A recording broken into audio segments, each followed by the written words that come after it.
Bangsa kita ini sebenarnya darurat kejujuran. Darurat kejujuran. Saya Datuk bayangkan yang terbaru ini kasus PBDB, penerimaan siswa baru.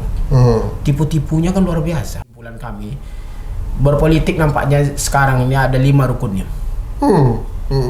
Rukun pertama tuh berbohong. Rukun kedua berbohong tuh. Berbohong ya? Rukun ketiga berbohong. Berbohong lagi. Rukun keempat berbohong. Berbohong lagi. Rukun kelima berbohong tuh. Jadi jangan heran kita melihat para politisi nyantai saja dia berbohong tuh. Karena itu mau rukunnya.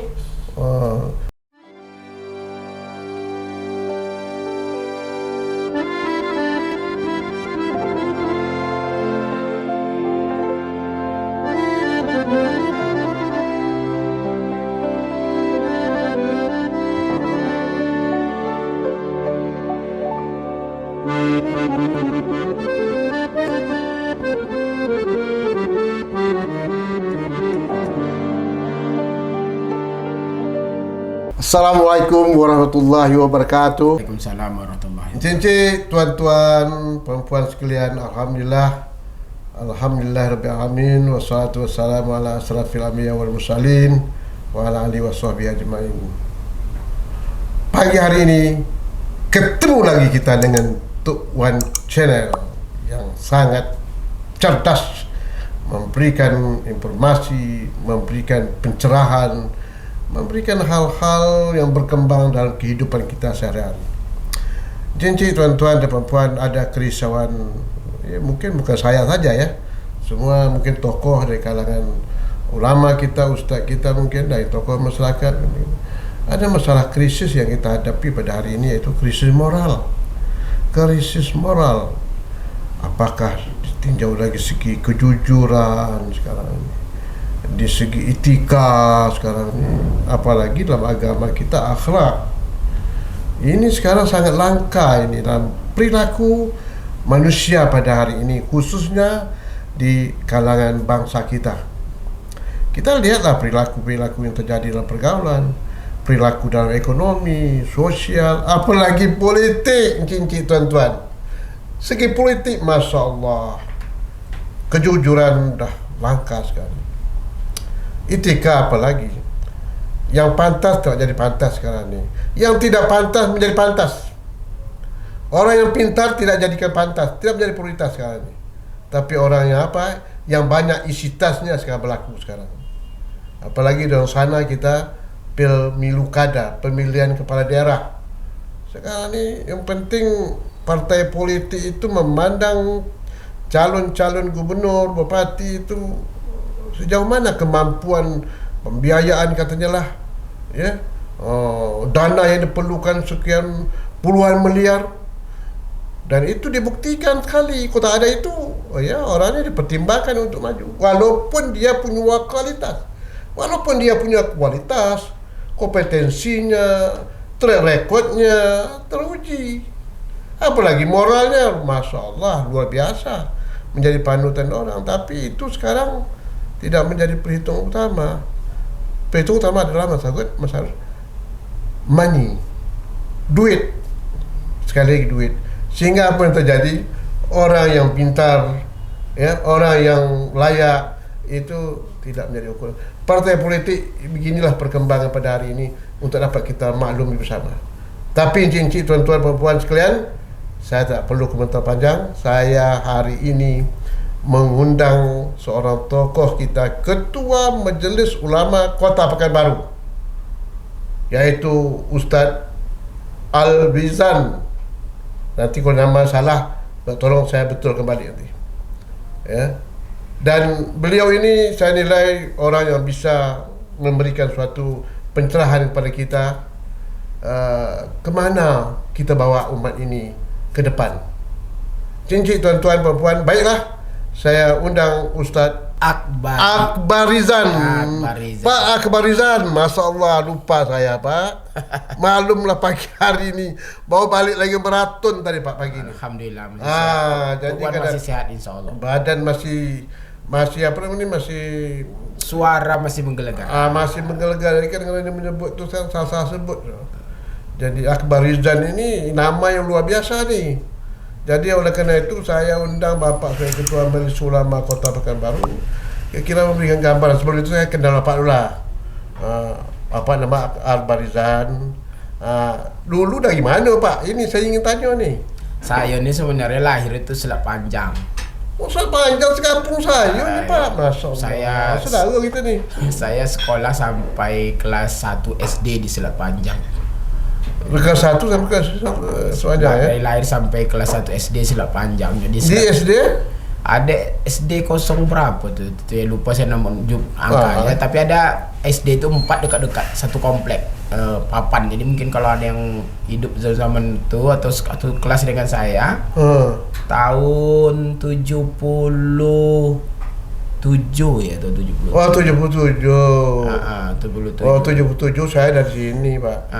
Saya 77 itu sudah anggota DPRD provinsi. Itulah tuh jauh betul. Jauh. Itu sepanjang ya. Jadi tinggal di pasar ikan nama dulu tuh. Pasar ikan ya. Tinggal di pasar ikan. Ingat saya tahun 77 berangkat pindah ke Bangkinang. Karena sekolah di apa? Di Darul Nadah? Pindah di SD di Bangkinang. Jadi saya di Selat Panjang sampai kelas 1 SD. Kok 1 SD? Maka kalau menyebut-nyebut nama Selat Panjang itu membayangkan saya seperti apa waktu kecil-kecil di Selat Panjang tuh. Jadi kalau tengil-tengil saya tuh masih ada karena tengil-tengil orang Selat Panjang tuh adalah tuh. Masih ada ya.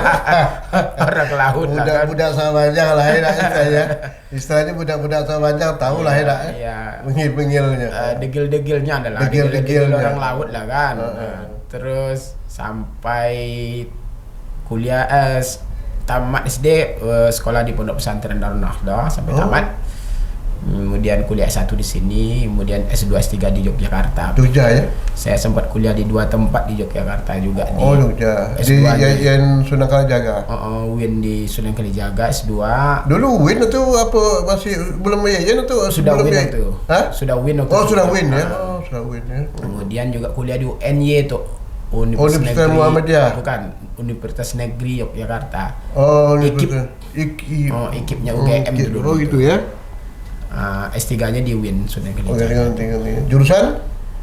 Kalau yang di UIN tuh Islamic Studies istilahnya, enggak ada jurusannya, cuma satu aja Islamic Studies, gabung semua lah. Kalau bahasa kitanya di Rosa Islamiyah. Oh, di Rosa Islamiyah ya. Luar biasa. Dan itu langsung balik ke Pekanbaru mengabdi di. Saya duluan diangkat jadi dosen tahun 95 sebelum kuliah ke Yogyakarta itu. Oh, dari dosen sudah. Dulu kan kuliah untuk S2 S3 tuh tak banyak tempatnya tuh. Cuman ada di Jakarta, Jogja. Belakangan muncul dan sekarang kan di mana-mana. Bahkan di kabupaten, ya. Dulu juga Jogja ada. Jogja, Jakarta ya. Dulu ya betul dong. Jadi dosen-dosen yang S1 kalau mau melanjutkan pasca sarjana ya. Pasca sarjana. Saya tamat S1 tahun 94. Sebelum 4 tuh saya lulus jadi dosen PNS. 94, 95 saya lulus mengikuti tugas pelajar S3 ke Yogyakarta. Baik, sekarang sudah punya istri kan? Sudah punya istri tuh. Anak saya 6 tuh, kalah 6 tuh lah. Beda ya. Alhamdulillah Pak Ustadz, jadi sebagaimana saya sampaikan tadi, saya mengundang Ustadz tuh untuk dapat memberikan suatu pencerahan lah ya, problem yang kita hadapi pada masa saat sekarang ini dalam segala segi ya. Kira-kira silakan Ustaz. Jadi gini tuh, kita kan bicara bebas nih. Bebas, itu bebas saja. Kita tidak satu kali kami ngumpul-ngumpul lah para ulama-ulama nih. Ulama-ulama ya. Di Majelis Ulama itu kita diskusi panjang lah tentang politik. Karena gimana pun kalau ingin umat ini maju, bangsa ini maju, umat Islam ini terjaga kepentingannya, mau tak mau politik kita mesti kita kuasai, kan gitu logikanya. Di dua yang mesti kita kuasai negeri ini, penguasaan ekonomi dan penguasaan politik. Politik ya? Kalau tak politik kalau kita tidak kuasai, maka kepentingan umat dan kepentingan agama bisa bermasalah. Bermasalah ya. Karena politik menyangkut masalah kekuasaan ini, ya, supaya aman dan terjaga kepentingan umat ini dan kepentingan agama, politik kita harus kuasai. Macam-macam lah diskusi. Tapi akhirnya kesimpulan kami, berpolitik nampaknya sekarang ini ada 5 rukunnya. Rukun pertama tuh berbohong. Rukun kedua berbohong tuh. Berbohong ya? Rukun ketiga berbohong. Berbohong lagi. Rukun keempat berbohong. Berbohong lagi. Rukun kelima berbohong tuh. Jadi kalau berpolitik nampaknya sekarang begitulah kesimpulan kami. Aduh. Tapi kesimpulan daripada melihat. Ya macam-macam lah. Tapi itu duduk-duduk kami lah. Duduk ya, melihat kondisi lah ya. Yang berkembang itu ya. Banyak ceritanya. Ini dengan fakta-fakta yang ada. Jadi siapapun yang mau masuk dalam dunia politik sekarang dalam tanda petik, ya harus siap-siap untuk berbohong-bohong. Gitu. Maka jangan heran kita melihat para politisi nyantai saja dia berbohong tuh, karena itu mau rukunnya. Dia sudah terpenuhi rukunnya. Rukunnya. Kalau tak bisa berbohong, tak ada tuh. Pendek umurnya di politik. Iya. Itu cerita kami di dalam. Di dalam ya, dalam berbual-bual apa lah ya. Ini kan bual juga nih kan. Iya, ini bual nih. Ya. Lalu itu bisa saja dikritik, bisa diprotes, silakan silakan saja. Tapi itu kan tidak ada keluar fatwa dari Majelis Ulama. Tidak ada. Itu hanya diskusi kami. Itu kan menurut pandangan kita kan. Begitulah kami menilai keadaan politik sekarang nih. Politik yang dalam keadaan menengoklah gaya-gaya kawan-kawan, siapa nak mau jadi bupati, mau jadi wali kota, jadi gubernur, jadi jadi anggota dewan dan segala macamnya. Termasuk juga perilaku para pengurus-pengurus partai ya kan. Yang kita tidak menduga kadang-kadang seperti itu keputusannya. Ya kadang-kadang seperti menipu kita juga gitu ya, menipu umat juga gitu. Walaupun macam-macam alasan yang mereka sampaikan, yang kalau kita dengarkan kadang-kadang kan kita ini sebut itu jawaban para politisi. Jawaban para politisi maksudnya ya bohong-bohong juga tuh gitu kan itu. Saya kadang-kadang kuliah tuh karena saya dosen. Kalau terus saya nanya ke mahasiswa, jangan jawaban politisi ya sebenarnya, karena jawaban politisi ini dalam tanda petik dalam pikiran saya dia ngakal-ngakali aja jadi. Kamu harus jawab jujur gitu. Karena memang dalam terpikiran saya fakta-fakta yang saya lihat bersama kawan-kawan seperti itu. Gitu ya. Jadi tapi itu bukan hanya di politisi tuh. Bangsa kita ini sebenarnya darurat kejujuran. Darurat kejujuran ya. Saya Datuk bayangkan yang terbaru ini kasus PBDB, penerimaan siswa baru. Tipu-tipunya kan luar biasa. Ada guru yang berani yang sedang diperiksa katanya di Jawa Barat. Itu saya kira ini bukan Jawa Barat aja, nasional saya kira. Ada guru yang memakap nilai rapor siswa supaya dia diterima di sekolah-sekolah tertentu. Di apa balik? Diperbaiki balik rapornya? Bukan perbaiki. Ketika dia mendaftar itu dinaikkan nilainya, diubah nilainya hanya dirubah nilainya. Ya, kan ada apa namanya itu aplikasi yang harus diisi dan segala macam. Supaya bisa diterima di sekolah tertentu. Masya Allah. Atau ada orang tua yang mengubah kakaknya. Karena sekolah itu kan berdasarkan zonasi. Zonasi ya. Nah, diubahnya. Apa yang ingin saya sampaikan tuh? Secara tidak langsung guru dan orang tua mengajarkan anak untuk memulai berbohong. Walaupun alasannya umpamanya kalau tak sekolah situ rumah kami jauh. Lalu biarlah menipu untuk supaya dekat. Kan gitu bahasanya. Sekolah itu kata guru tempat anak-anak berprestasi. Sekolahnya bagus. Biarlah nipu nilai supaya anak itu bisa masuk. Itu. Padahal orang yang menjunjung nilai-nilai kejujuran itu tak bisa diterima sebagai sebuah alasan. Biarlah jauh, asal jujur. Ya jujur. Biarlah sekolah biasa-biasa, asal jujur. Datuk jadi gubernur kan bukan sekolah-sekolah hebat-hebat kali dulu kan? Biasa-biasa aja. Iya. Tapi bukan karena sekolah membuat kita bisa berapa jabatan. Saya ketemu dengan salah satu orang tua yang sudah berpikir untuk seperti itu. Saya kasih tahu, biarlah jauh, susah saya mengantarnya. Mudah-mudahan dengan ibu mengantar susah-susah itu membuat anak ibu berbakti tinggi ke ibu itu. Karena dia tahu betapa beratnya ibu mengantarnya, ngantar sekolahnya. Daripada dia dekat, ibu nyantai-nyantainya, anaknya mungkin tak terlalu menghargai kerja ibu nanti setelah itu gitu. Maka tuh betul kata Rasulullah SAW, mungkin saya boleh baca hadis. Boleh. Kalau dibaca hadis. Itu yang penting. Kita di sini memberikan pemahaman ya, betul. Apa kata Rasulullah SAW? Inna sidqa yahdi ilal bir. Kejujuran itu pasti akan mengantarkan orang mendapatkan kebaikan. Jujur itu pasti menguntungkan pribadinya, apalagi masyarakat. Itu Rasulullah mengatakan. Wa innal birra yahdi ilal jannah. Kalau udah baik itu ke surga. Surga. Itu janji Rasulullah. Wa innal kaziba yahdi ilal fujur. Masya Allah. Yang dusta itu akan membawa fujur, kejahatan.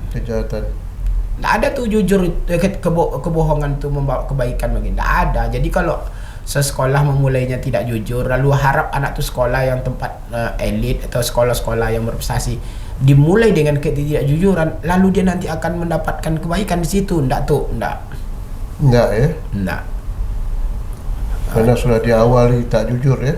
Mahasiswa di kampus itu saya sering sampaikan, kalian dapat beasiswa ya, lalu kalian berbohong untuk dapat beasiswa, kalian dapat nilai tinggi nanti, kalian sarjana, tapi ketahuilah tak barokah ilmu, kalian tak dapat apa-apa setelah sarjana.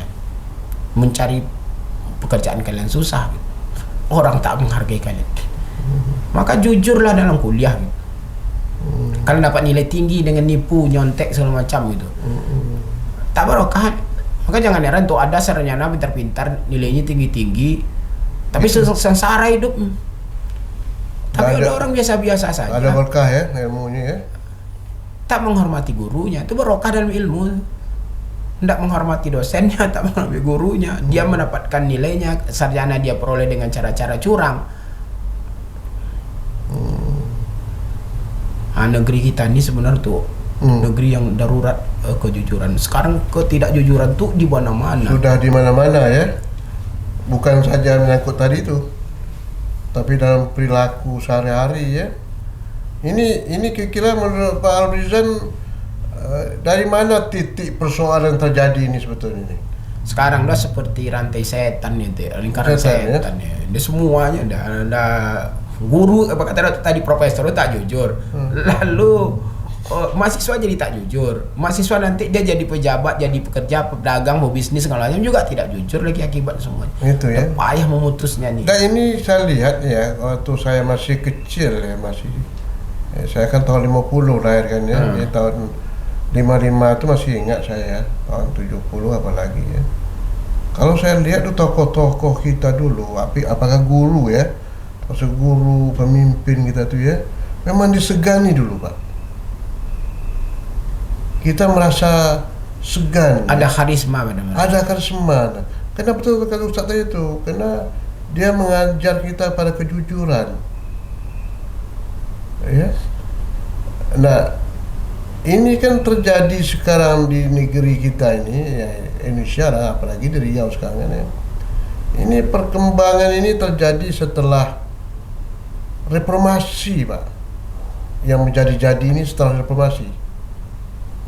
Di zaman Orde Lama masih apa ya, Orde Baru masih, saya lihat masih nampak tokoh-tokoh. Memang waktu itu kan ada perlawanan ya, dalam perlawanan apalagi tahun-tahun 70-an, 80-an itu terjadi perlawanan karena sudah masuknya cara-cara berpikir Barat ke Indonesia ya, apalagi pemikir-pemikir ya, itu terpengaruhi oleh nilai Barat dan sudah masuk budaya-budaya tak sesuai lagi dengan nilai-nilai moral kita gitu.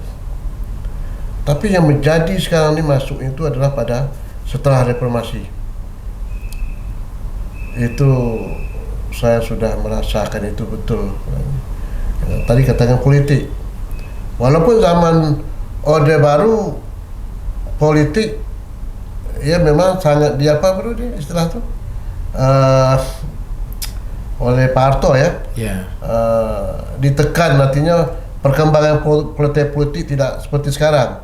Hanya 3 partai politik saja kan. Mereka bertarung 3 partai itu. P3, Golkar, PDI. Dan calon-calon DPR waktu itu terselektif dengan baik oleh partai. Ya enggak. Tidak ada pakai uang. Partai. Itu politiknya. Begitu juga pemimpinnya. Pemimpin masih orang-orang yang bersih, orang pemimpin jujur. Misalnya P3 dipimpin oleh Pak Ismail Matarium, Masya Allah. Seorang kiai yang sangat jujur, memberikan kata-kata yang menyejukkan hati. Ya. Begitu juga Partai Golkar, begitu juga orang yang dihormati betul dulu kan, tokoh-tokohnya tuh. Tapi sekarang apa? Ekonomi begitu juga kita lihat sekarang ini. Apalagi dengan terbukanya HP sekarang ini, banyaknya promosi-promosi yang banyak tak jujur, banyak tipu-tipuan juga dalam berbisnis kan itu. Nah, ini masalahnya Pak yang kita hadapi sekarang ini. Itu gimana cara kita mengatasi hal demikian perkembangan ini. Jadi ketika ketidakjujuran ini sudah masif, sengsara bangsa. Lalu gimana cara memulainya? Yang saya sebut sekarang sudah seperti lingkaran setan itu. Ya memang harus mulai dari pemimpin kan. Pemimpin ya. So karena sudah seperti itu lingkarannya, kita mesti dapat pemimpin yang jujur ini. Yang jujur ya. Pemimpin yang jujur nih. Tapi kalau tak dapat kita pemimpin jujur nih, dan lalu tidak ada yang akan memberi punishment atau hukuman kepada yang tidak jujur-jujur nih, payah. Payah. Makanya nih, kalau bisa nih, saya berharap nih Atuan ini kan punya pengaruh juga nih. Dorong masyarakat kita nih, beri pencerahan setiap saat bahwa hidup jujur nih penting, walaupun konsekuensinya berat gitu. Pahit. Iya. Nggak bisa, biarlah kita sengsara asal kita mulai dengan kejujuran. Ada cerita itu. Ahmad bin Hanbal, salah satu imam mazhab, itu menemukan sebuah bingkisan lama yang didapatkan dari rumah warisan keluarganya. Dalam bingkisan itu ada biji gandum. Atau mungkin dah tahu sebesar apa biji gandum kan? Tidak jauh dengan biji gabah nih. Iya. Besarnya. Tapi di bungkusan itu biji gandumnya sebesar biji kurma. Besar. Lalu di luar bingkisan itu tertulis, ini biji gandum ditanam atau didapatkan pada masa pemerintahan di mana kejujuran dan keadilan ditegakkan. Jadi ternyata tuh kalau keadilan dan kejujuran ditegakkan itu punya pengaruh pada tumbuh-tumbuhan. Oh, gitu ya. Dulu saya tidak paham itu tuh cerita itu, di mana letak hubungannya keadilan kejujuran itu berpengaruh pada tumbuh-tumbuhan. Itu faktornya kesuburan nanti terjadi. Iya, kesuburan. Subur dia. Di mana letaknya? Baru saya paham tuh ketika saya mulailah membuka lahan ingin menjadi petani saya tuh. Terbuka pikiran saya ketika saya membeli pupuk. Saya tanya saya beli pupuk lalu saya pupuk tuh. Masyarakat tanya, Pak Ustadz beli pupuk di mana? Saya beli pupuk di sini. Hati-hati Pak Ustadz, pupuk palsu banyak. Ya. Pupuk palsu banyak. Emang iya, bilang bagaimana membedakan pupuk palsu dan tidak palsu? Tidak bisa dibedakan Pak Ustadz. Terus gimana saya mau tanya aja lah ke orang jual. Saya tanya lah kepada yang jual, pupuk bapak ini palsu apa asli? Asli katanya. Saya mau tanya sama Bapak, apa bedanya pupuk palsu dan pupuk asli? Tidak ada bedanya gitu. Kualitasnya berbeda lah katanya. Terus bagaimana supaya kami tahu pupuk ini asli tidak palsu? Cuma satu aja, ke labor. Bawa pupuk itu ke labor. Setiap beli bawa ke labor. Gila lah, tidak mungkin lah setiap beli bawa ke labor. Tuh kira-kira atau seperti apa kalau petani-petani kita di negeri ini mendapatkan pupuk-pupuk palsu? Apa akibatnya? Kualitas produksi tanaman tidak akan baik. Maka jangan heran kenapa kualitas tanaman kita ini buruk dibanding Thailand atau di negara-negara lain yang kejujuran ditegakkan. Itu pengaruh tuh. Maka jangan heran kerbau-kerbau kita lebih kurus-kurus, lebih sengsara, sapi-sapi kita, ayam-ayam kita lebih buruk-buruk kualitasnya. Apa sebab? Karena mereka tak dapat pangan yang seharusnya mereka dapatkan. Karena palsu. Saya baru tahu bahwa pupuk palsu itu banyak rupanya beredar di mana-mana. Itu setelah jadi petani saya. Oh, tahu saya. Baru tahu saya. Saya kira pupuk tuh asli-asli semuanya. Bagus-bagus aja ya. Bagus-bagus saja. Itu Potska itu Ustaz katanya. Ada yang dibuat oleh orang dari batu bata aja. Yang dibulat-bulatkan yang batu bata yang dibulat. Mirip merah-merahnya tuh. Kan gila menurut waktu. Coba bayangkan itu. Maka kalau andai negeri ini kejujuran ditegakkan, tak ada yang palsu-palsu, tidak ada yang berbohong, tidak ada yang curang, tidak ada yang nipu, keproduksi pangan kita akan meningkat. Makin mantap. Kita tanam mangganya berkualitas. Kita pelihara ayam, kita pelihara binatang, kerbau. Petani-petani di kampung tuh punya kerbau, punya binatang, punya anak banyak binatangnya. Hebat negeri ini tuh. Negeri ini, nah ada negeri yang lebih hebat dari Indonesia nih. Saya alhamdulillah diberi kesempatan oleh Allah untuk mengunjungi 30 negara di dunia nih. Saya sampai ke Amerika, saya sampai ke Sydney, saya sampai ke Uzbekistan, saya sampai ke London, ke Italia, Afrika apalagi, Asia oke. Saya sampai ke 36 negara mengunjungi. Tak ada negara yang sehebat Indonesia sumber daya alamnya. Tapi kalau manusianya tunggu dulu. Di Timur Tengah itu ada satu sungai, namanya Sungai Nil. Tak juga terlalu besar sungai itu, walaupun diceritakan besar, cuman panjang sungainya. Bisa kita berenang rasanya di sungai itu. Sudan, Mesir dan segala macam negara dilewati oleh Sungai Nil itu. Bisa memakmurkan kiri kanan sungai itu, negara itu. Indonesia tuh punya 3.300 sungai-sungai besar. 3.300 sungai besar. Riau aja berapa sungai besarnya? Sungai Kampar, Sungai Siak, Sungai Indragiri, Sungai Rokan, Sungai Kuansing. Sungai Kuansing hebat lagi. Emas di dalamnya. Gunung-gunung kita hebat. Laut kita hebat. Isi perut kandungan bumi ini hebat tuh. Mestinya tak ada yang sengsara. Tak ada yang wajah-wajah penuh penderitaan seperti saya nih di negeri ini nih. Tapi apa sebab itu? Kita tak dapat memimpin yang adil tadi. Pemimpin adil itu salah satu kriterianya mesti jujur tuh. Jujur ya. Masya Allah. Jadi syarat negeri ini makmur, sejahtera apabila dipimpin oleh orang yang jujur. Keadilan dan kejujuran itu ditegakkan. Siapa menegakkannya tuh? Pemimpin. Masalahnya pemimpin itu tak jujur, itu masalahnya. Sampai ke bawah-bawahnya, berantakan dan negeri ini. Bangsa nih, sumber daya alam yang luar biasa, tak kemana-mana perginya. Kita berutang sampai ribuan triliun. Paling tinggi punya sumber daya alam yang luar biasa tuh. Kan aneh. Tak masuk di akal menurut saya sebenarnya. Iya betul. Artinya kekayaan yang begitu besar diberikan Allah di bumi kita ini, apalagi Riau. Itu Pak Alwizan tahu tak bahwa Riau ini Pak dari sumber migas cukup besar Pak. Sampai sekarang yang hampir 1 abad ya, semenjak tahun 40 ya mulai eksplorasi minyak ini zaman kerajaan Sultan Syah sampai sekarang ini. Maka tak boleh ada jalan-jalan buruk di sini. Tak ada sebetulnya. Tak boleh orang Riau tak sekolah tuh. Tak boleh orang Riau tak ada bajunya. Tak ada orang Riau yang tak sehat. Jadi Riau ini berkah Pak. Karena sumber daya alamnya itu besar, apalagi minyak tadi. Apalagi dulu hutan ya. Jadi cukup besar sebetulnya. Tadi satu faktor keserakahan, faktor ketidakjujuran pemimpin dalam mengelola ini semua. Jadi kembali tadi Pak agama kita ya.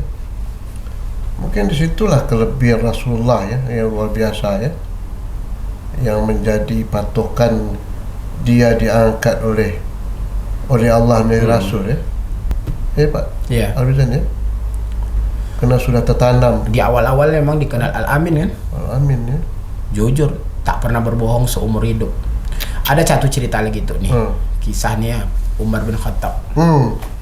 Radhiyallahu an, khalifah kita yang kedua. Satu kali dia duduklah dalam majlis bersama sahabat-sahabat. Rasulullah sudah tidak ada. Dia jadi khalifah. Kata Umar, andai-andai dalam berdoa ini hanya satu yang boleh kupinta. Kalau kita berdoa kan banyak kita minta tuh, minta sehat, minta masuk surga, minta anak soleh, minta boleh dalam berdoa. Salah satu sifat tamak yang diizinkan dalam agama berdoa tuh. Mintalah banyak-banyak, ambillah banyak-banyak. Berdoa itu minta banyak-banyak, tidak ada masalah, itu tamak. yad'una rabbahum khaufan wa tama'an. Ya, Mintalah walaupun tamak kita dah minta. Andai-andai kata Umar, dalam berdoa itu hanya boleh satu yang kita pinta, maka kata Umar tak ku pinta yang lain kecuali satu, berikan kami pemimpin yang adil. Masya Allah. Sahabat protes, kami ingin dapat rezeki, maka kami berdoa minta rezeki ya Umar. Gimana tuh? Kalau kau dapat pemimpin yang adil itu memastikan kau dapat rezeki. Gitu ya. Kami minta sehat Umar. Kalau kau dapat pemimpin yang adil, dipastikannya kalian sehat semua. Sehat. Umar, kami minta anak soleh kepada Allah. Kalau kau dapat pemimpin yang adil, anak-anakmu soleh semua. Umar, kami mau masuk surga. Kalau kau dapat pemimpin yang adil, tak ada peluangmu untuk berbuat maksiat. Masya Allah. Tempat-tempat maksiat ditutup semua. Tak ada. Maka kata Umar, cukup kita minta pemimpin yang adil, doa lain tak perlu. Tak perlu ya.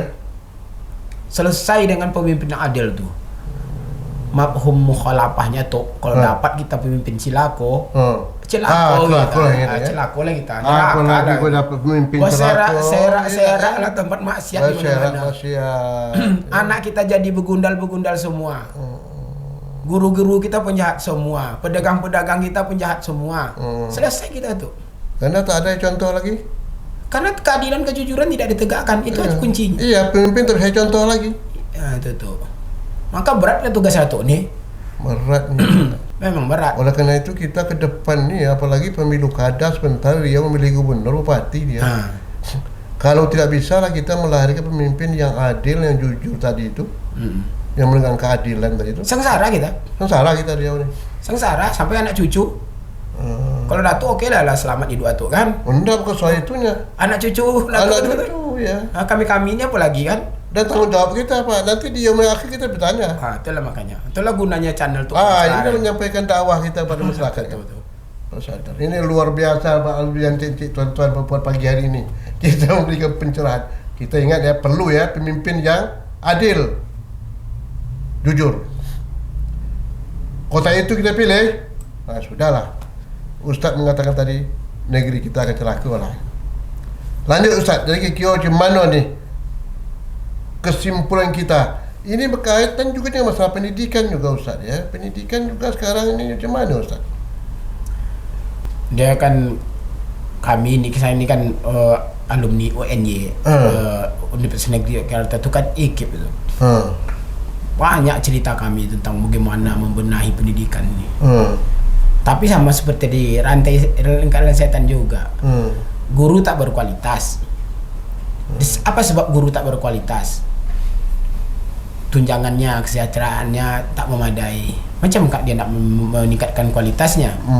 Ketika minta dinaikkan kesejahteraannya, pemerintah tak ada duit. Pemerintah ketika tak ada duit, lalu dia akan menaikkan pajaknya. Dinaikkan pajaknya, rakyat kita miskin semua, cuma ada duitnya.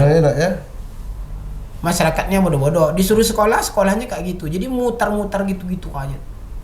Nggak tahu caranya nak memutus mata rantai ini. Harus ada yang diputuskan, maka dicobalah dulu diputuskan dengan memberikan sertifikasi guru.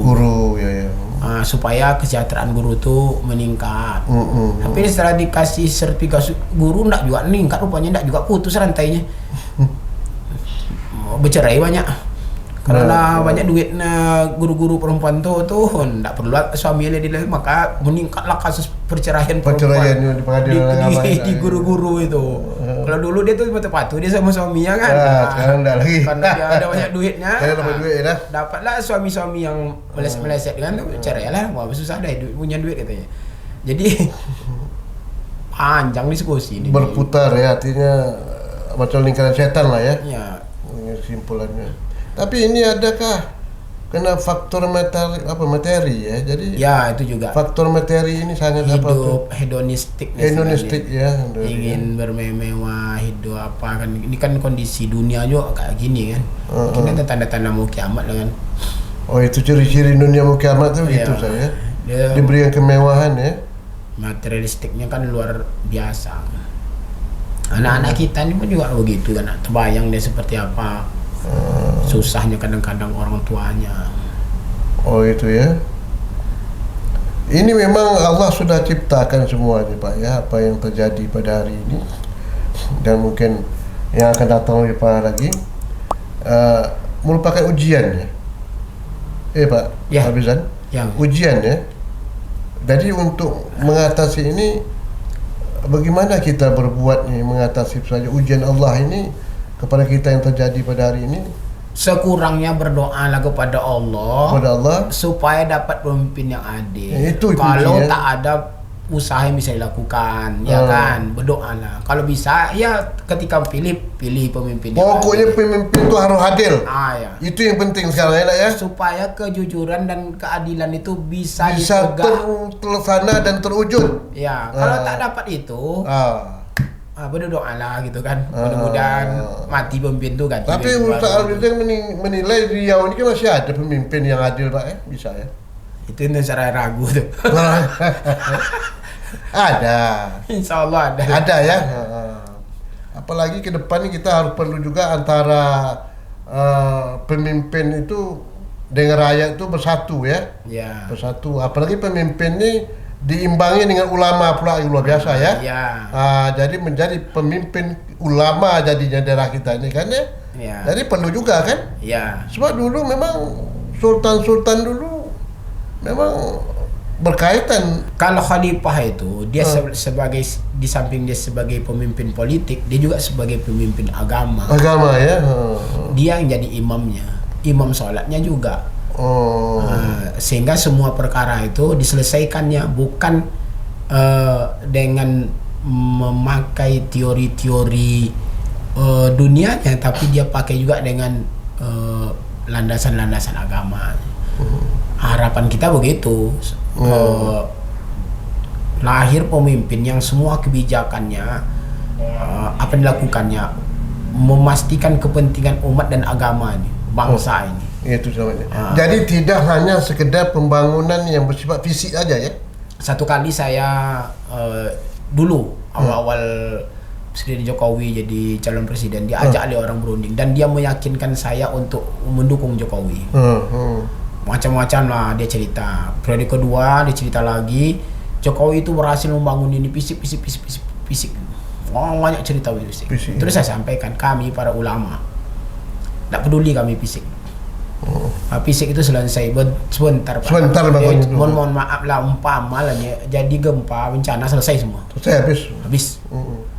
Yang kami perlukan adalah bagaimana moral, akhlak, pendidikan, kepentingan umat dan agama dijaga. Itu aja. Itu ya. Kalau fisik tuh masyarakat tidak terlalu perlu betul fisik tuh. Iya, Mohon betul. maaf nih. Iya betul. Fisik Saya menggunakan tol pergi kemana-mana. Tapi bagi saya tak ada tol juga tidak ada masalah. Salah ya. Walaupun saya senang dengan adanya tol itu. Tapi kalau tak ada tol juga tidak ada masalah bagi saya. Tapi kalau moral itu, orang merampok di pinggir jalan, orang ngompas pinggir jalan, narkoba di mana-mana, porno pergaulan bebas di mana-mana. Ya. Di kampung-kampung tuh narkoba luar biasa. Udah biasa sekarang. Bagi mereka itu mencuri-curi sawit, mencuri sudah. bau kambing apa tuh. Anak takut. Jadi bukan saja sekarang ini kejahatan itu berada di kota bukan, tapi kejahatan itu sampai ke desa sekarang. Ke kampung-kampung tuh, anak-anak kampung tuh, dan dia tidak ada sama sekali takut curinya apa sebab? Karena dia udah kecanduan. Dia kalau tak dapat itu mau dipukul orang, diajak orang pun lagi dia tidak ada masalah. Karena kebutuhan hidup dia gitu. Ngeri sebenarnya bangsa kita itu. Darurat kita sebenarnya. Tidak lagi bisa main-main kita nih. Iya betul. Baik, Pak Al-Mizan luar biasa nih Bapak menyampaikan satu pemahaman terhadap fenomena yang terjadi pada hari ini. Cincin tuan-tuan dan puan, kita cukupkan demikian dulu ya. InsyaAllah lain waktu kita kesambung lagi. Jadi kesimpulan daripada ceramah kita, bukan ceramah ya, dari dialog kita, pencerahan kita dan dialog tadi dengan Ketua MUI kita Kota Pekanbaru ini yang cukup memberikan pemahaman kita kondisi yang terjadi pada hari ini. Jadi kuncinya pemimpin. Ingat ya, kunci pemimpin. Harus memilih pemimpin yang adil. Kalau pemimpin yang adil, pemimpin yang jujur, dia akan membawa suatu keberkahan hidup. Jadi negeri Riau ini ke depan Kalau ingin menjadi negeri yang berkah, harus kita tentukan pilihan pada pemimpin yang jujur dan adil. Jujur, apalagi orang yang taat agamanya. Berpadunya antara birokrasi, pemimpin dengan ulama. Kalau mereka bergandingan dan memimpin negeri kita ini, insya Allah negeri kita ini akan dilindungi oleh Allah dan dirasakan nanti kemakmuran akan tercapai. Bukan hanya sekedar fisik saja, tuan-puan. Mudah-mudahan Allah meridai apa yang kita perbincangkan pada pagi hari ini. Terima kasih. Saya sudahi dengan Assalamualaikum warahmatullahi wabarakatuh.